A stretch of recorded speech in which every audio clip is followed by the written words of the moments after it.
Thank you, Nicole. I appreciate that introduction. And hey, everyone, thanks for being here today. Wish I could see all your faces, but I'm glad we could find a way to put this on and to help you understand a little bit more about what we do in this space. Like Nicole said, my name is Brandon Gross. I am the Director of Water Hygiene for Earthwise. A little bit about me. I have a master's degree in biology and a bachelor's degree in biochemistry. Before Earthwise, I was working at the UWM School of Freshwater Sciences as a research specialist. I was there for years, studying chemistry and microbiology of Lake Michigan. And a few years back, I discovered Earthwise by meeting Bob and some other folks, and got really excited about what they do here. So I left academia and I joined Earthwise to help out in this space. I love microbiology. I love helping customers better understand where their water systems sit when it comes to the safety of them and mitigating microbiology in water systems. So to get a little bit more into detail about what we're going to talk about today, where that fits is I'm coming in today with the assumption that you either are already familiar or you have a water management program. There's a document sitting in your facility. The question is, now that you have that document, or now that you've been executing that document, how are we executing that document? How can we look for efficiencies or improvements, and what does that mean? And all of this is coming mostly out of my experiences working in the field, my experiences with various trainings. I'm bringing you all of my industry expertise to apply it to how to think about your water management program. And if we think about what the two ends of the coin look like, we have one end, which is the least ideal, which is a passive water management program. I'm obviously using a euphemism here. Passive water management is a situation where that document that you have with your water management program might look a little like this on your shelf. You got the little fly on it. You may have hired a contractor to provide it for you, or you went on a website and filled out a tool to pump it out. You put it on your shelf, you checked the box on your to-do list, and you said, done, we have a water management program.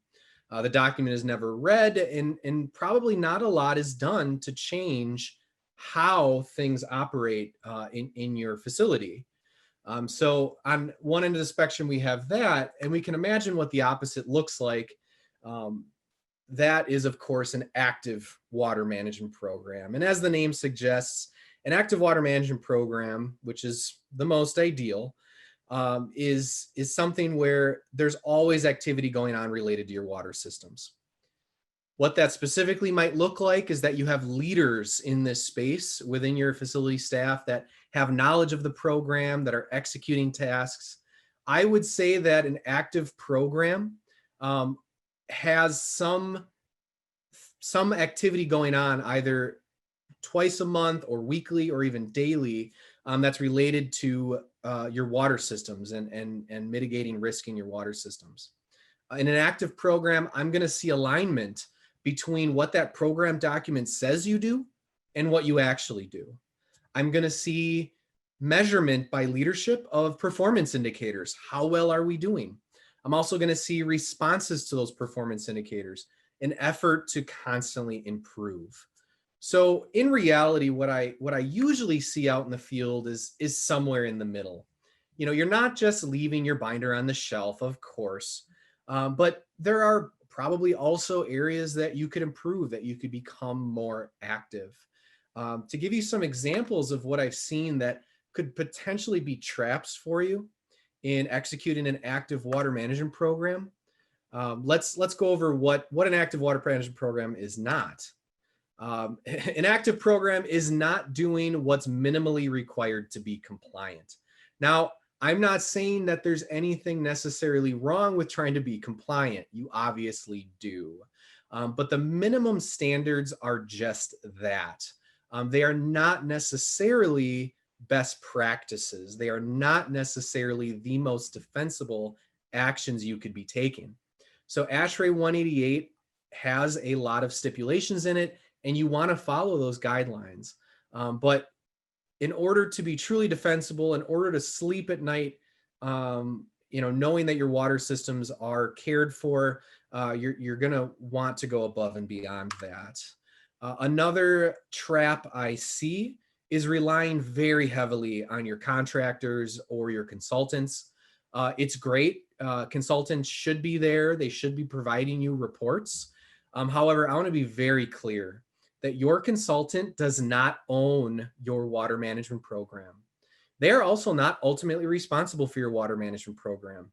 Only you are. Your consultant's role is to maybe provide you the framework, provide you the document, and often review things on a regular basis and provide you expertise. But in the end, the only person you have to blame for a deficiency in your water management is you. Another one I see pretty frequently, flushing fixtures, is great to do, and I want to see you all flushing fixtures. However, it's common to pick one or two easy things in a water management program and execute those, and forget that there are 60 other pages in there that need to also be followed. So it's good to work towards more and more improvements, more and more practices. So flushing fixtures is definitely not a bad thing, but it's also not where you want to start and stop. There's much more to do for your water management program than simply flush fixtures. Similarly, that can be said for testing for Legionella. I'm a huge advocate for testing for Legionella. However, testing for Legionella in and of itself is not a water management program. Testing for Legionella is a way to determine the efficacy of your water management program. But unless you can demonstrate changes that you've made as a result of those tests, unless you're doing things to make sure that those test results are going to look good on an ongoing basis, you do not have an active water management program. Not something that I would call fully defensible. So with that understanding, I'd like to push a little poll here just to ask you, where do you think your facility falls on this scale between most passive and just perfectly active? So we'll give you about 20 seconds. Feel free to enter now.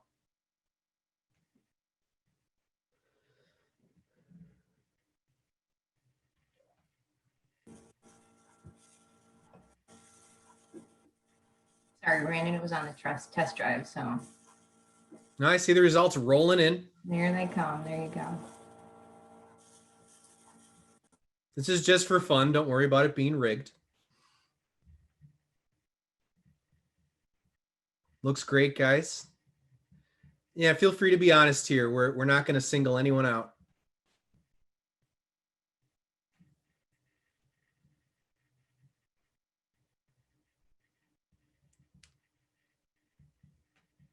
Awesome. Okay. So I think we can share the results just so you guys can see where everything fell. Yeah, this is actually a pretty good spread. I'm very happy to see that none of you either believe or actually are just letting your documents sit on the shelf collecting cobwebs. And I'm also very happy to see that some of you are well aware that there are some improvements that could be made, and that's perfectly fine. It's not a risk to you to acknowledge that.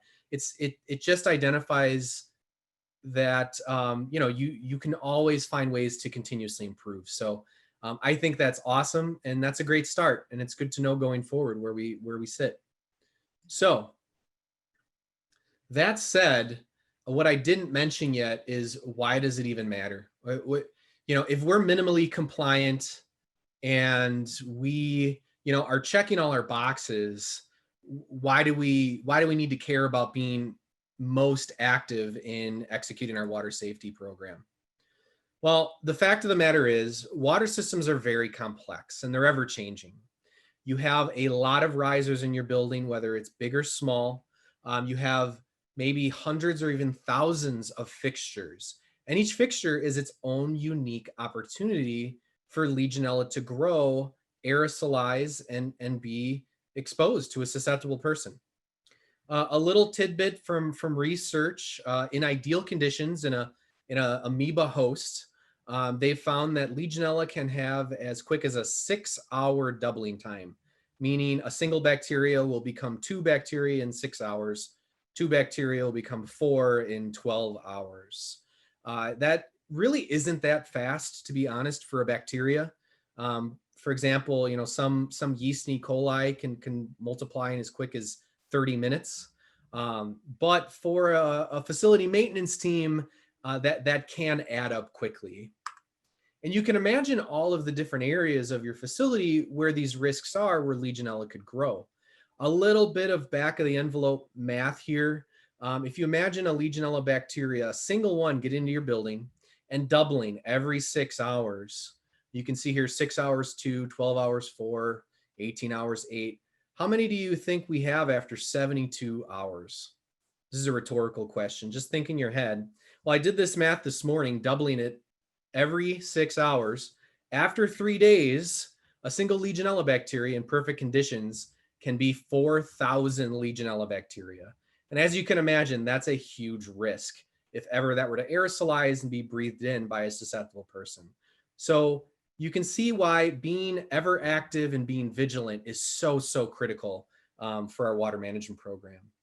But in addition to that, and considering that, if we don't fill in the holes of our water management system, we're wasting money.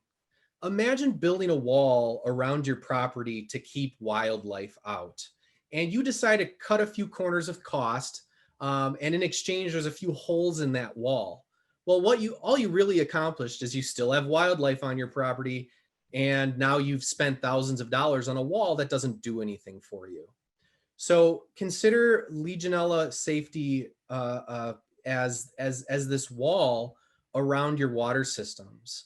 You want to leave as few holes as possible, and any holes you do leave by cutting costs are only undermining what you have invested, because the only return on investment that we're getting out of our water management program is reducing our total cost of risk. So that needs to be our main outcome, and it needs to be the way that we're viewing our investment in water management. Finally, we cannot ignore the real risk of liability, right? Lawsuits are all too common, particularly in states like Illinois, New York, California. And we have seen precedent for millions of dollars in settlements for legionellosis lawsuits. When an attorney is representing a legionellosis case, they are going to pick apart your water safety program in basic discovery.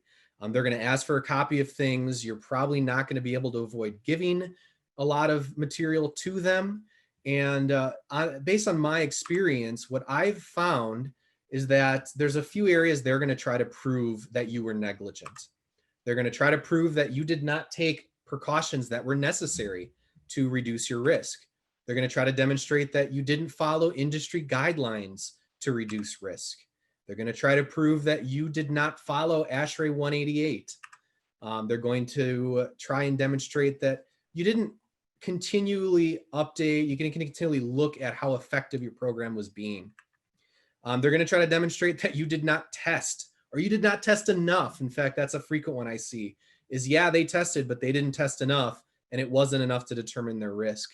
And finally, they're going to try to demonstrate that you did not adjust your water management program or your preventative maintenance measures as you learned things in order to reduce your risk. So, you can see a lot of different ways that we can address our program to try to defend ourselves against these negligence claims. And at this point, I get it. I've gone on for almost 10 minutes going on about how how scary this area can be, what all of the negligence risks are. What you probably want to know at this point is how the heck do we do this thing right? Well, what I'm going to propose is that we consider implementing a standard of care for managing our water safety program. And based on my experience in the field, based on what I've seen as the most influential factors and the things that are scrutinized most commonly with a water management program, I have 6 points to consider for implementing a standard of care for your water safety program.